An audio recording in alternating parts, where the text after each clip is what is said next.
He walked out of the snow like something the town had forgotten.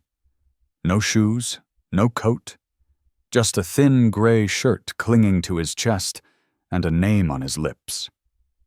Meredith. He didn't ask for help. He didn't cry. He just drifted through the early morning haze near the Butte Greyhound station like someone following a memory only he could hear. At first, people looked away. Maybe he was high, maybe just lost. Then the local police ran his prints. The machine beeped once, then again, and then silence. The boy standing there matched a child who had vanished 12 years ago. A name long buried in Montana's missing person archives. Ethan McKinley. Gone during a fishing trip in 2008. Presumed drowned. Case closed. Now suddenly reopened. The boy blinked slowly when officers asked his name. He gave a different one. Ryan Dane. And that was just the beginning. Inside the sheriff's station, Officer Helen Ward stood over the boy with a mug of cocoa he wouldn't touch. She had seen a lot during her 18 years in Butte, but nothing like this. He didn't ask where he was. He didn't ask for anyone. The only word he repeated was Meredith. They ran his prints twice, same result. The face didn't match perfectly. It was older, narrower, but the birthmark near his left ear, the scar on his temple. The fingerprints were absolute. This boy was Ethan McKinley, the one with the gap-toothed smile on flyers posted around Montana in 2008, the one everyone had stopped searching for, the one whose mother lit a candle every year on his birthday. He was 17 now. He should have been in school, not standing barefoot in a police station, trembling from cold and silence. Joyce McKinley got the call while she was putting away laundry. She had not heard the name Ethan from a stranger's mouth in years. It knocked the air from her lungs. The words came like a riddle. Greyhound, teenage boy, matched fingerprints. Her son. At first she laughed. It sounded like a mistake. Then it sounded like a miracle. Then it sounded like a cruel joke. She drove to the station, gripping the steering wheel so tightly her fingers cramped. The town looked the same, but everything felt different. When she walked in, the boy was sitting on a bench near the vending machine. He didn't look up at first. Then he did, and her breath left her body. It was him, older, thinner, but it was him. Her knees almost gave. She said his name once, soft, gentle, the way she had whispered it when he slept. He didn't flinch. He just stared at her and said 6 words she would never forget. "I don't know you. I remember Meredith. Joyce brought him home that evening." He sat in the passenger seat like a stranger, quiet and still. He didn't ask about the neighborhood. He didn't ask about his room. She offered him anything he wanted. He asked for the guest room. He said nothing else. That night, Joyce sat in her kitchen with a glass of water she couldn't drink. Upstairs, her son, the one she had mourned and dreamed of and lit candles for, was alive but unreachable. She stared at the hallway, half expecting him to walk in and remember her. He never did. Instead, he stayed distant. He avoided every childhood object. When he walked past his old bedroom, he looked away. The house had been waiting for him, but he had returned with someone else's memories. He still answered to Ryan. He still spoke only when pressed, and every time he did, one name came back like a ghost. Meredith. On the 3rd day, Joyce pulled out the family photo albums. She placed one in front of him without a word. He turned the pages slowly. Birthday cakes, water balloon fights, summers at the lake. His fingers moved, but his face stayed still. Until one picture made him stop. It was a community picnic from the summer of 2008. A folded table paper plates and neighborhood kids with ketchup-stained shirts. In the background, half-shadowed behind an oak tree, stood a woman. She wasn't smiling. She wasn't part of the gathering. She was watching. Joyce leaned over to see what caught his eye. The boy pointed slowly. "That's Meredith," he said. Her blood went cold. She had never seen that woman before. But standing right next to her in the photo, grinning and holding a soda, was her ex-husband, Daniel McKinley. The kitchen table sat between them like a fragile bridge. Joyce leaned in her hand, trembling slightly as she reached for the photo he had paused on. Her eyes scanned the faces quickly at first, then more slowly as her brain caught up to what her heart already sensed. It was from the 4th of July picnic in 2008, held at McAllen Park, just 3 days before Ethan vanished. Joyce remembered the crowd, the heat, the smell of grilled corn and sunscreen. She remembered Ethan running around with a red balloon and Daniel holding a plate piled with ribs. She remembered taking the picture with her old Nikon camera, the one she used to carry everywhere. But what she did not remember, and what now sat frozen in the background, was a woman standing just behind the tables. Her hair was shoulder-length curly, and her dress was pale with a faded flower pattern. She was not smiling. She was not part of any group. She stood just behind Daniel, her gaze not on the food, not on the crowd, but fixed on something out of frame. Joyce looked at the woman's eyes again. They were focused, intent, watchful. Ryan had not moved since pointing her out. His hand hovered an inch above the photograph, fingers loose and shaking slightly. His voice, though flat, had carried something underneath when he said her name. Meredith. The way someone might say, fire. Joyce felt something deep in her stomach twist. She stared at the image again and again, as if repetition might change its meaning. But the more she looked, the more one thought refused to leave her mind. That woman had been there that day. She had been standing near her family. She had been near her son. Joyce leaned back in her chair slowly, her hand covering her mouth. She could not remember anyone named Meredith. No guest, no visitor, no friend with that name. She certainly had not spoken with that woman. But there she was, in the photograph, just feet away from her child. It felt like discovering a ghost in an old home video. Something always there, just never noticed. Later that afternoon, Joyce pulled out the entire album set from 2008 and started flipping through every single photo from the weeks leading up to Ethan's disappearance. Birthday parties, school field days, backyard dinners. Her hands moved fast at first, then slowed with each image. The woman was not in any of the others. Just that one picnic photo, a single frame, a single face, a memory that should not exist. She turned to Ryan, who now sat quietly in the armchair by the window, holding a blanket across his legs. His gaze was fixed outside, unmoving, expressionless. Joyce asked gently if he remembered anything else about that day. Ryan blinked slowly, but said nothing. Then, after a moment, he nodded once. He said she used to hum a song that sounded like it came from an old record. He said she never looked him in the eyes, except when he cried. Joyce did not know what to do with that. She closed the album quietly and set it aside. That night, Joyce called her ex-husband Daniel. She had not spoken to him in nearly a year. Their divorce had come 2 years after Ethan's disappearance, torn apart, not just by grief, but by silence and blame that neither could handle. When he answered, his voice was groggy and confused. Joyce asked if he remembered the woman in the picnic photo. She did not say her name. She simply described her. Daniel was quiet for a long time. Then he asked her to send the photo. Joyce took a picture of it on her phone and sent it immediately. 10 minutes passed, then 20. No response. When she called back, he picked up, but said very little. He said the woman looked vaguely familiar. He thought maybe she had been part of a community group they once joined. Something for parents dealing with behavioral issues in children. Joyce's voice tightened. Ethan had never been diagnosed with anything beyond mild anxiety. Daniel said he had attended a few meetings alone, said the woman may have introduced herself as a counselor. But he could not be sure. Or so he claimed. After the call, Joyce sat on the couch and stared at the ceiling. She felt like she had just opened a door that had stayed locked for over a decade. Daniel had never mentioned anything about this woman, not during the investigation, not during the endless nights they spent poring over maps and street camera footage.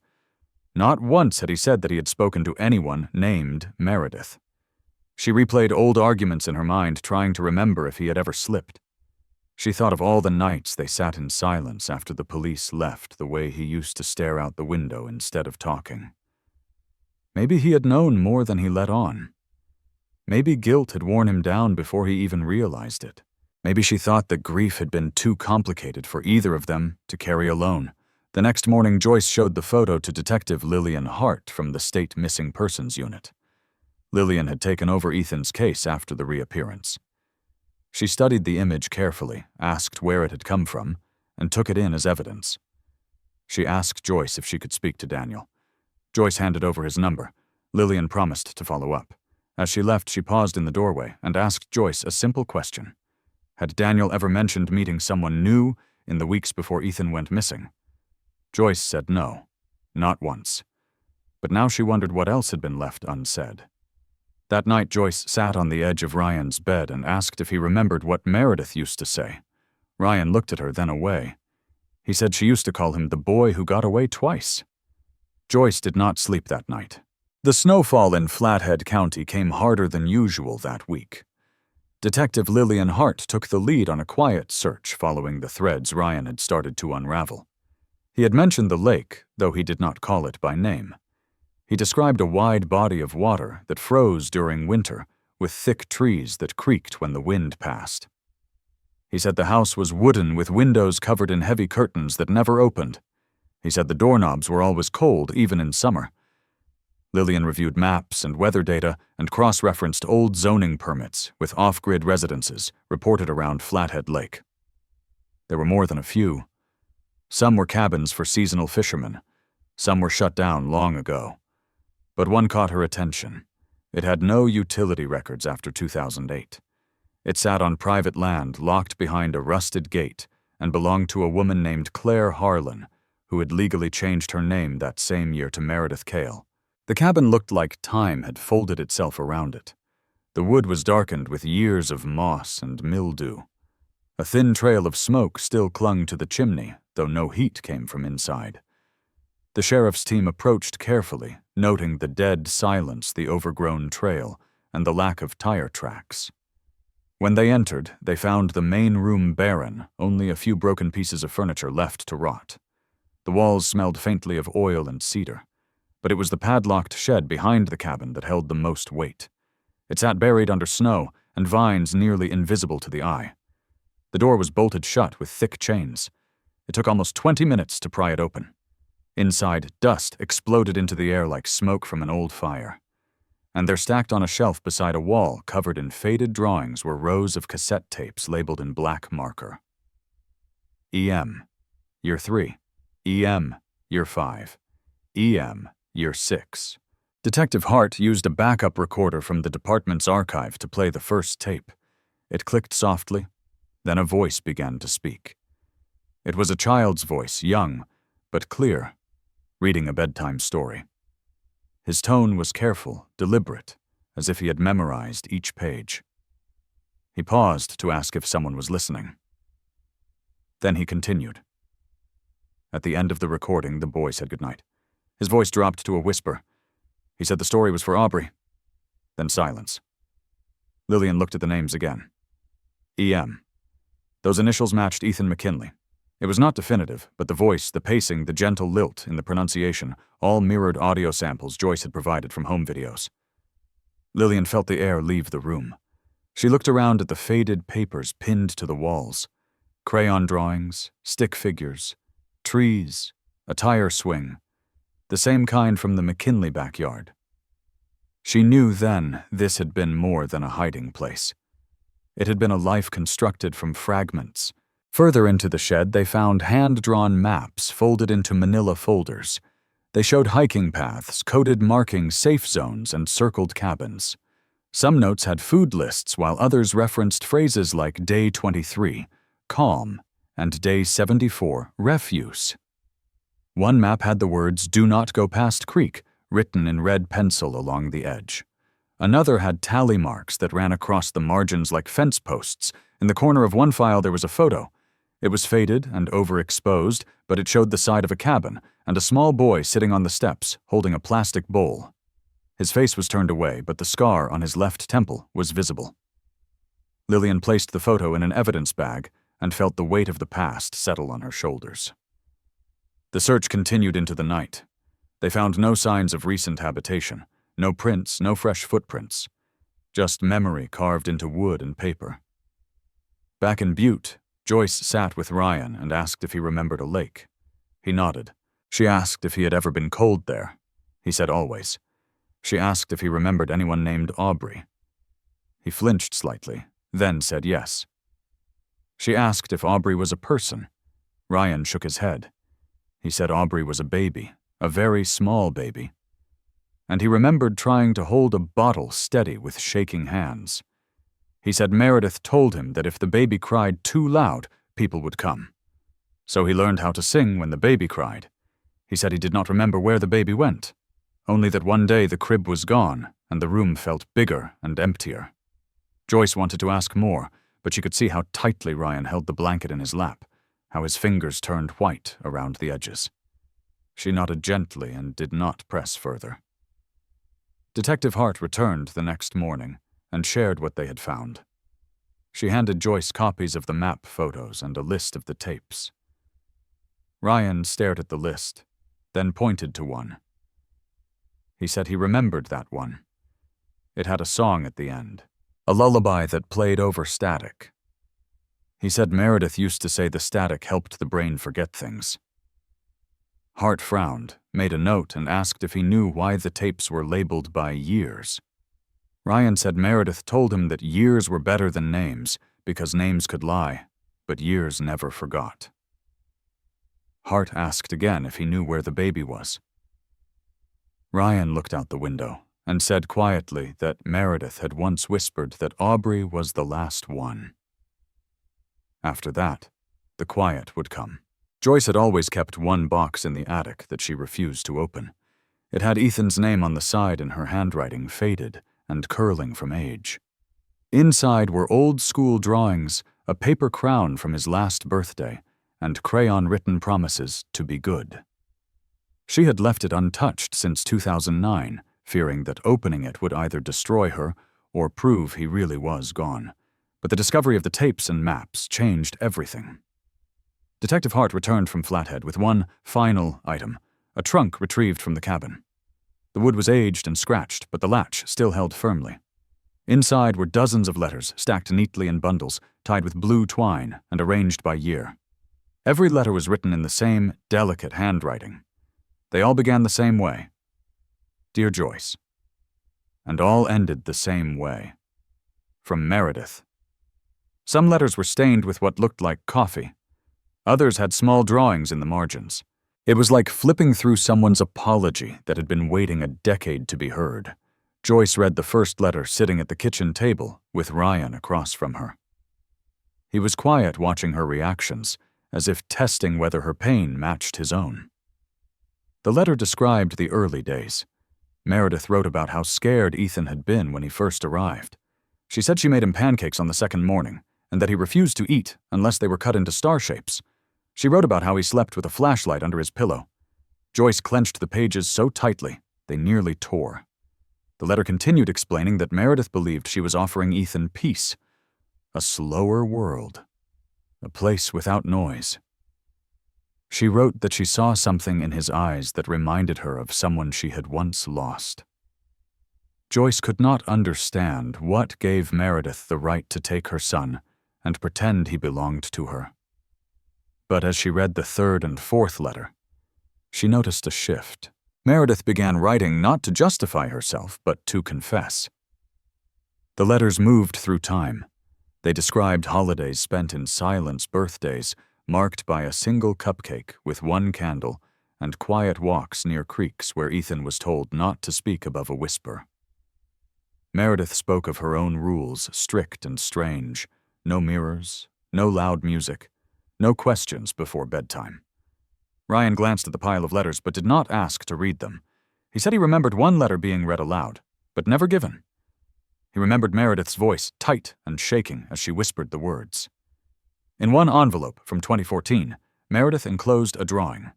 It was of a boy standing in front of a treehouse with a flag waving above him. The flag was green. Joyce held the drawing in her lap, barely able to breathe. She had never told anyone about the green flag. Some of the letters made less sense. They rambled. Meredith seemed to slip into tangents about her own childhood, about a sister who drowned, about a house with walls so thin she could hear the neighbors arguing at night. In these letters, her tone darkened. She said the world had forgotten how to protect children. She said mothers broke more than they built. Joyce read one line twice. I took him to keep him safe from becoming like me. It was not an apology. It was a belief. and that made Joyce's hands shake more than anything else. This woman had convinced herself that her crime was kindness, that stealing a child was healing. In the bottom of the trunk, Joyce found a smaller box taped shut. Inside were small items: a pair of socks, a lock of hair, a chipped ceramic elephant. The final bundle of letters came from 2018 to 2019. These were shorter, more fragmented.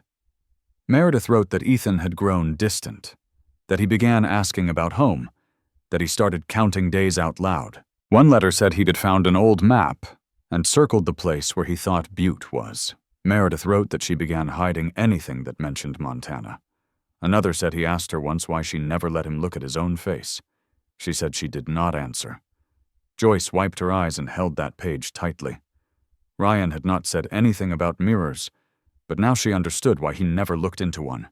He had grown up being told he was no one, that he could not trust what he saw. Meredith had controlled every part of his reality. One letter, undated, was addressed directly to Ethan. The handwriting was tighter, more frantic. It said she knew he would leave soon, that she could feel it. She asked him not to forget the quiet. She said he would not find what he was looking for out there. She said his mother had made a choice, and he should never let her lie to him about that. Joyce folded that letter slowly and placed it aside. She would not read it again. It was poison dressed as affection. She turned to Ryan and asked if he had ever believed that she had given him away. He looked down. Then he said yes, once. And Joyce felt something inside her break all over again. Joyce had not opened the second drawer in the hallway table in over a decade.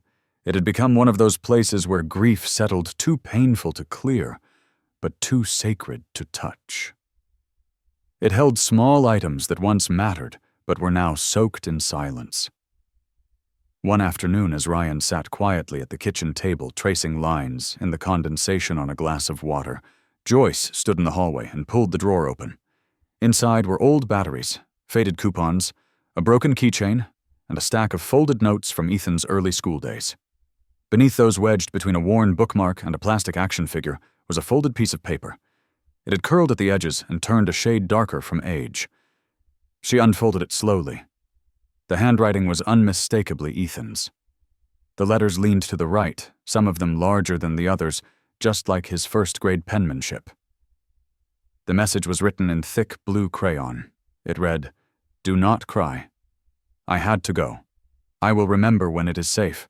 Joyce sat down hard on the floor. The paper trembled in her hands, not because it surprised her, but because it felt like he had left it yesterday. Ryan heard her before he saw her. The quiet gasp. The sound of something dropping. He came around the corner and saw her sitting cross-legged on the floor, holding the note with both hands. She looked up slowly, her face pale and tight. She handed it to him without speaking. Ryan took it, and the moment his eyes touched the paper, he exhaled. He sat beside her on the floor and stared at it like it was a photograph from a past he had dreamed. He said he remembered writing it. He remembered Meredith standing beside him, telling him what to say. He said she told him it would help his mother feel less pain. Joyce shook her head and whispered that it had not. It had broken her more. Ryan looked at her not with anger or sadness, but with something harder to name. Recognition. They sat like that for a while, shoulder to shoulder, two people bound by silence that once lived between them. That evening, Joyce made tea and set the note gently in a clear sleeve on the table. She asked Ryan if he had left anything else behind. Ryan thought for a while. Then he said he remembered hiding a drawing, but he could not recall where. He said it showed a house with no doors, and the words, "Home," is what they tell you it is. Joyce nodded and said nothing. In the middle of the night, Ryan wandered into the hallway. He paused by the same drawer, touched the edges, then turned and walked back to the kitchen. He opened a different drawer and pulled out an old tape recorder. He stared at it for a long time. He said Meredith had one just like it. He said sometimes she would make him talk into it, especially on days when he asked too many questions. Joyce watched from the doorway, unsure whether to enter or give him space. Ryan pressed one of the buttons. It clicked, but nothing played. He set it down gently and said he hated the sound of his own voice. Detective Hart came by the next morning. Joyce showed her the note and explained how she found it. Hart handled it with gloves and photographed it from all angles.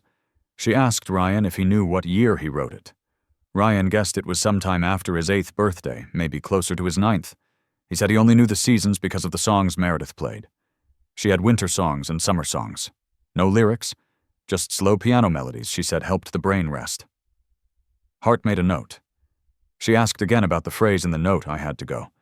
She asked if he remembered where he was going. Ryan said he thought he was going home. Meredith told him home was where quiet lived. That confusion was only noise that had not been silenced yet. Hart looked over at Joyce and asked if she could see the other drawers just in case something else had been left behind. Joyce nodded. They spent the rest of the afternoon searching through drawers and closets, not looking for things, but for traces of a childhood scattered by distance and fear. In the far corner of the garage, behind a pile of unused boxes and tools, Hart found a shoebox. Inside were items Ryan instantly recognized: a green marble, a plastic toy from a cereal box, a folded index card with tally marks on it. Hart asked what the marks were. Ryan said they were how he used to count nights in the quiet house. Every 5 marks, Meredith would burn the card and start a new one. He said this one must have been hidden when she was not looking. Joyce watched as Ryan held the marble up to the light. It caught the sunlight and cast a green dot on the garage wall. He smiled faintly, the first real smile since his return. Hart documented the items, sealed the box, and said these pieces might not solve the case, but they told the story that mattered most. The story of a boy who remembered not because he was told to, but because he refused to forget. Joyce sat in the living room sorting through more of the letters and journals when Ryan entered quietly, holding a small ornament. It was shaped like a sun golden and worn the kind that might hang on a Christmas tree. He held it with both hands as if unsure what to do with it.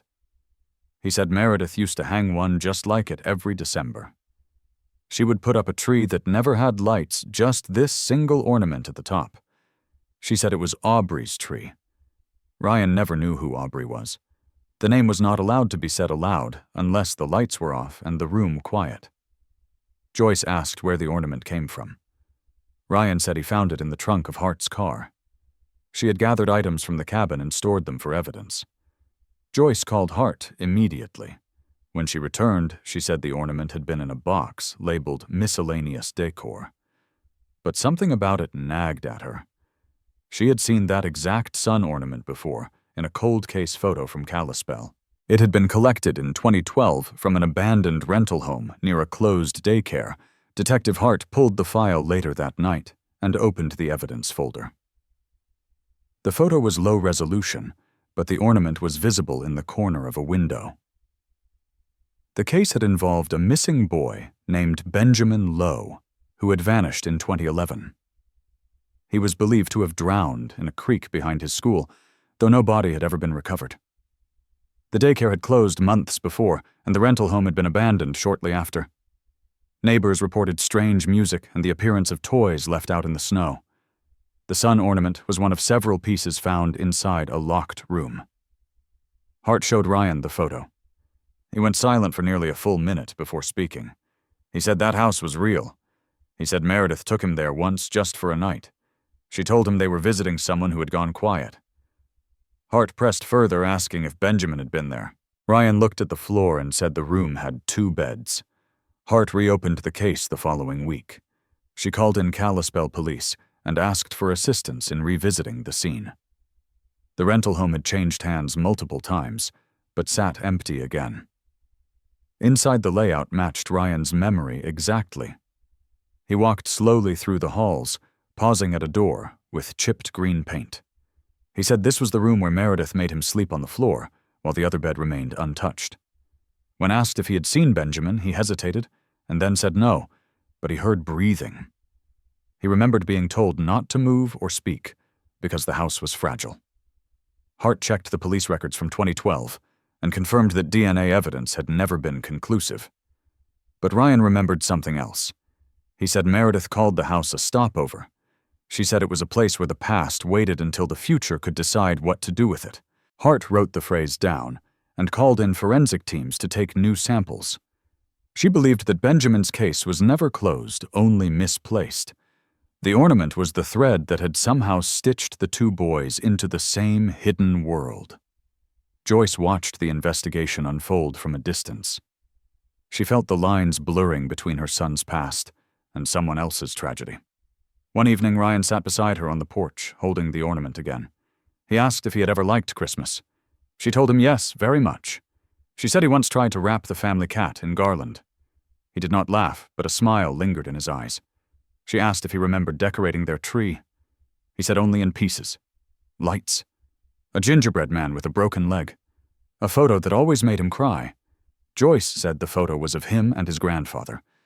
It had hung on the tree for years. Ryan said Meredith never allowed photos.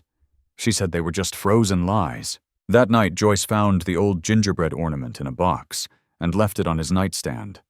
The next morning, it was hanging from his doorknob. Detective Hart continued digging. She discovered that the rental home in Kalispell had been owned by a woman named Clara Hensley, an alias tied to Meredith Cale. The pattern became clear. Meredith had used different names to acquire property move unnoticed and stage environments for the children she kept. Each home had strict designations. Some were temporary, some permanent, some just for storage. Hart compiled a list and began tracking other missing persons cases that matched the timeframes and regions. Benjamin Lowe was not the only child who fit the pattern. The investigation grew in scale, but the heart of it still beat in Butte, where a boy named Ryan held a sun-shaped ornament and tried to piece together whether he had been rescued or erased. Ryan stopped sleeping through the night. Joyce would hear him pacing at odd hours, pausing in the hallway, standing outside her door. She never opened it. She let him decide when he was ready. One night he left the ornament on the kitchen counter and wrote a note beside it. It read, "I remember more when it is cold." That morning, Joyce made coffee and sat beside him in silence. They did not talk about the ornament again. They did not need to.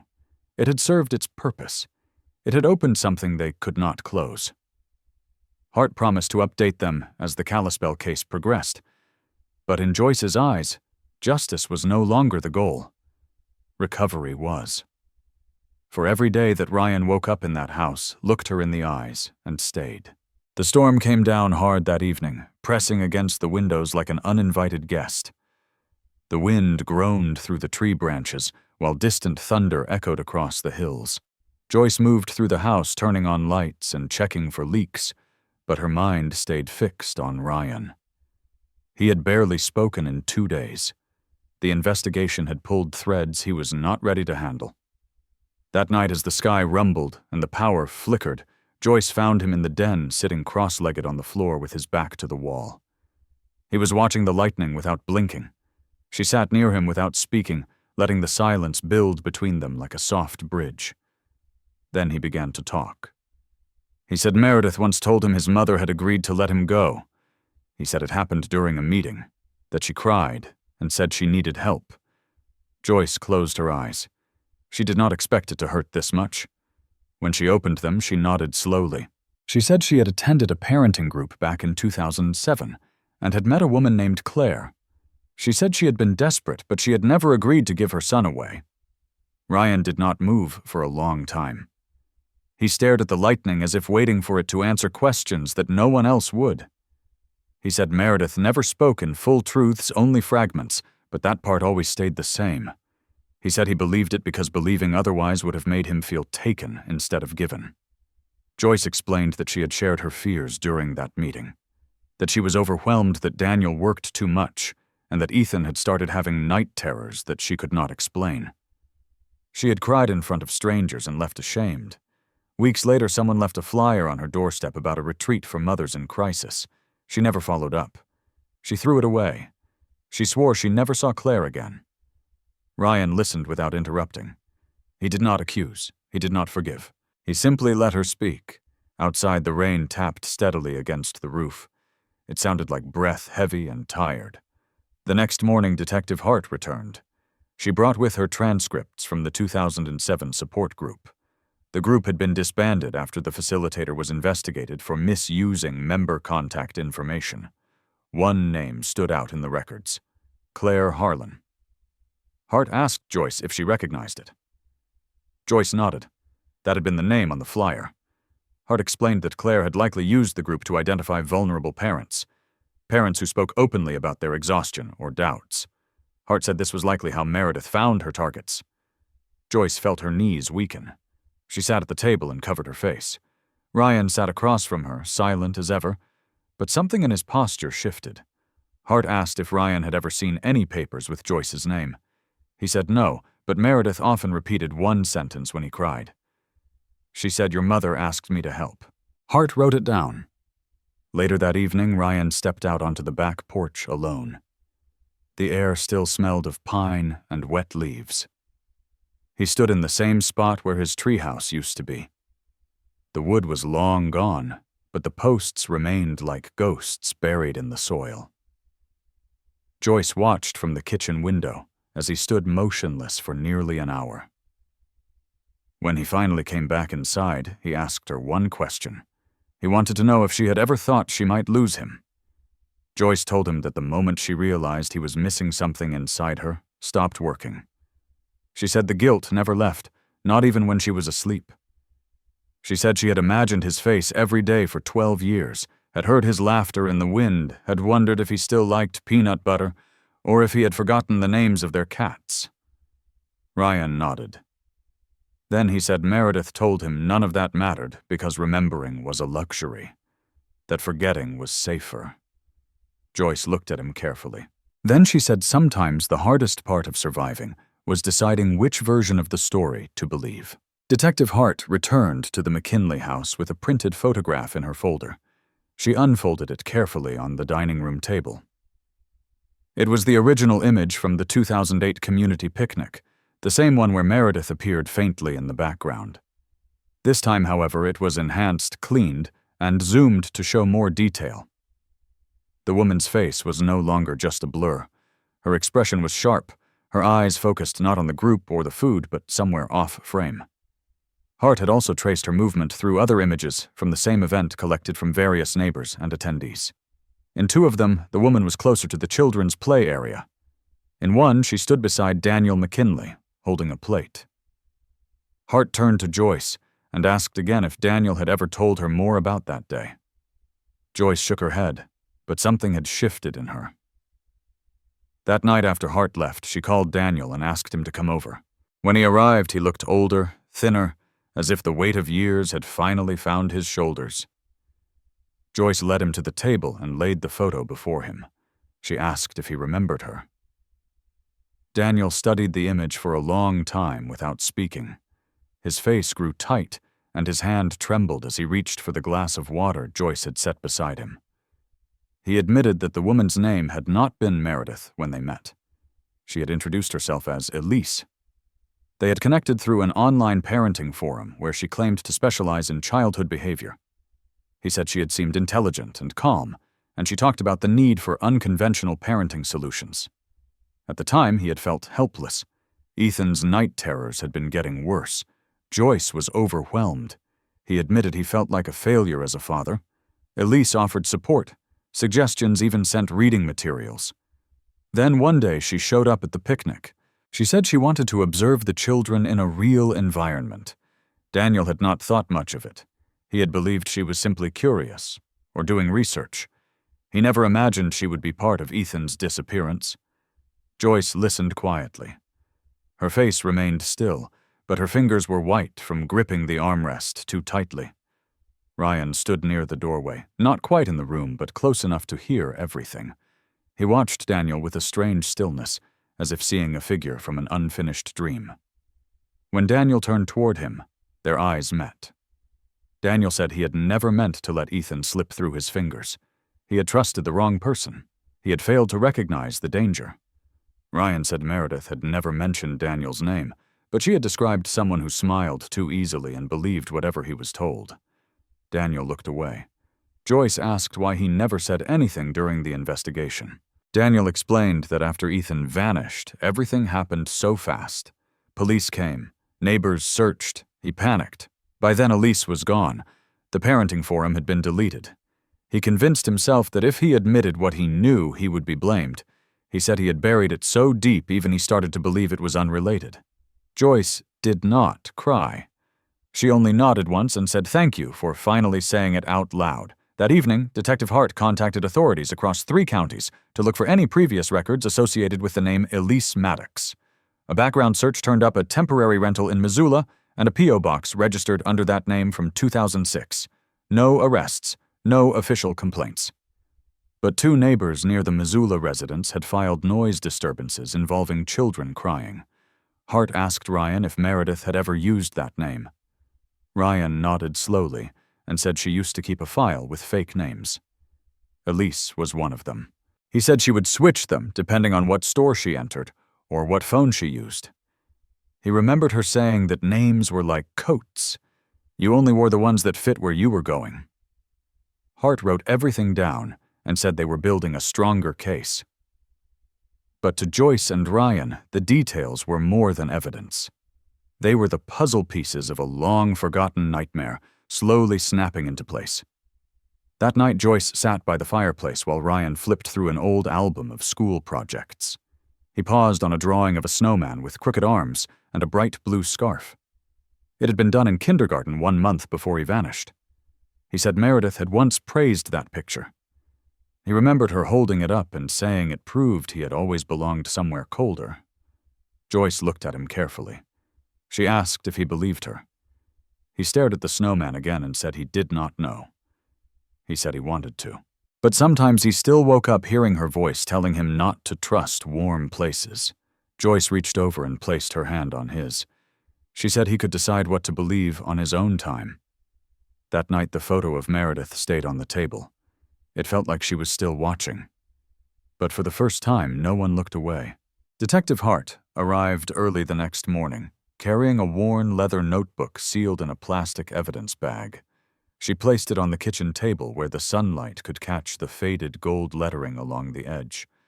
Ryan sat across from her, arms crossed, eyes heavy.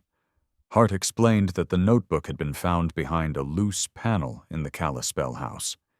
It had been wrapped in a child's sweater and bound with twine. Inside were names written in a neat, looping script. Each name had a set of dates beside it, along with phrases like Year 1 Trust and Final Release. There were more than 30 names listed. Some had small stars next to them. Others were crossed out entirely. Ryan leaned closer and asked to hold it. Joyce hesitated, but Hart passed it over. Ryan studied the names in silence, his fingers tracing the edges of the pages, as if reading the texture more than the words. He stopped at one name. Aubrey. The name had no dates, just a single note written in the margin. The last one.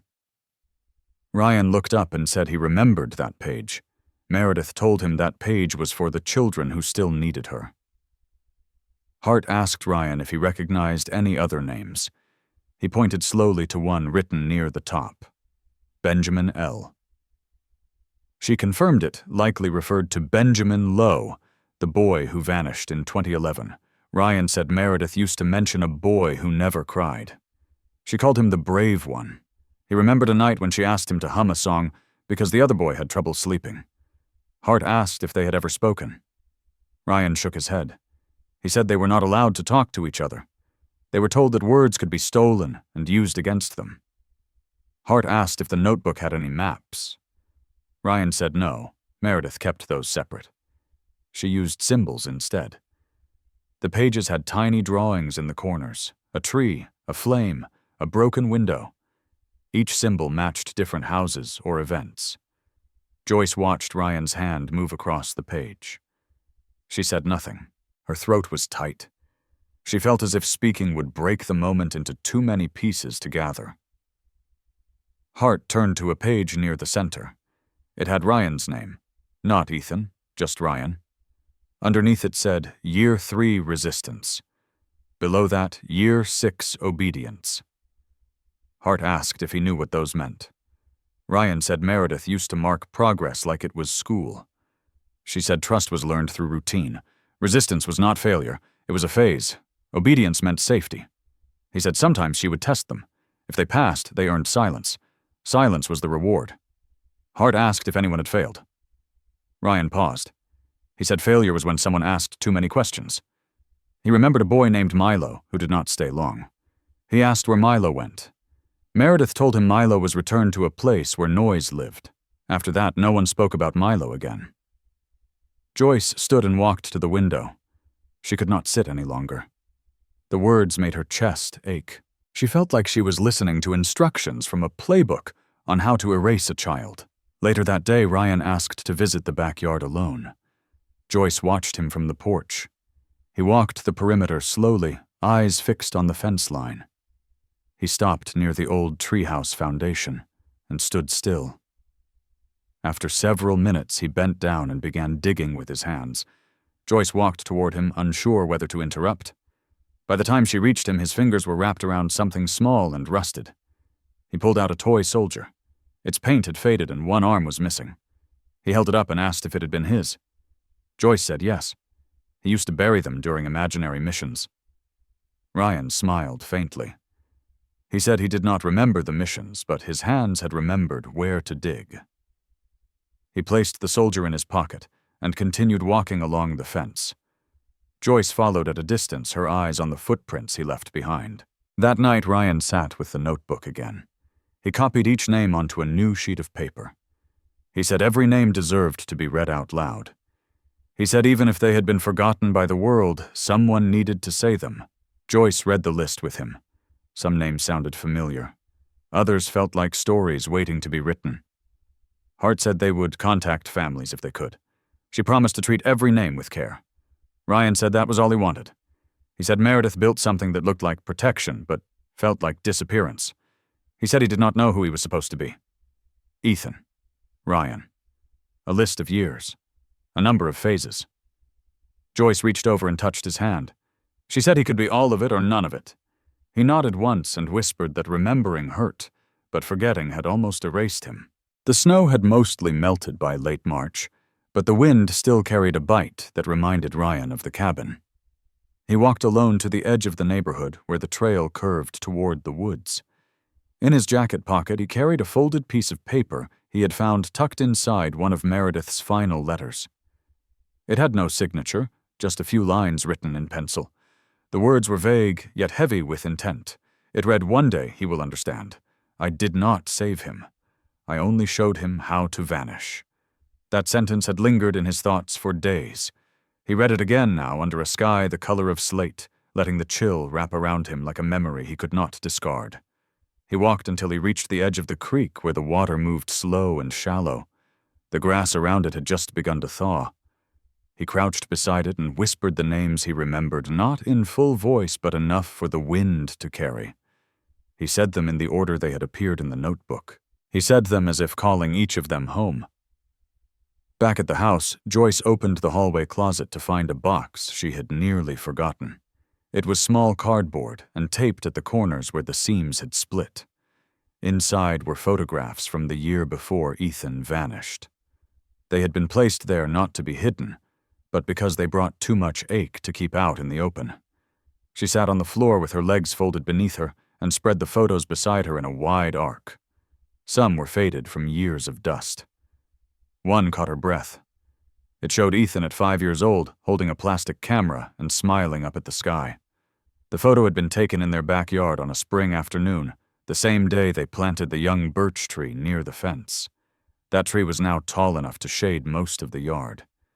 Joyce held the photo to her chest and closed her eyes. The image was more than just a record. It was a tether. A thread between then and now. She knew he was still somewhere in that boy. She just had to help him find the way back. That evening, Ryan sat at the kitchen table holding a manila envelope Detective Hart had delivered hours earlier. Inside was a photograph recovered from the Boone property, one of the earliest addresses linked to Meredith's trail. The photo showed a birthday cake, blue, with white candles and a hand reaching into the frame. In the corner stood a woman in a long sweater holding a boy from behind. The image had no date, but Ryan recognized the kitchen tiles. They matched the ones he had scrubbed when he was 6. He stared at the boy's face. The expression was neutral, not smiling, not afraid, just still. He turned the photo over. On the back in pencil were the words, He remembers the green flag. Ryan held the picture up to the light and studied the edges, trying to determine if it had been real or staged. The memory of that birthday came back to him in fragments. A song sung too slowly, balloons that deflated before noon. He remembered wishing for nothing, not even to go home, just for the air to stop being so quiet. Joyce entered the room and sat across from him without speaking. He passed her the photo and she stared at it for a long time. Then she asked what he wished for that year. Ryan said he could not remember.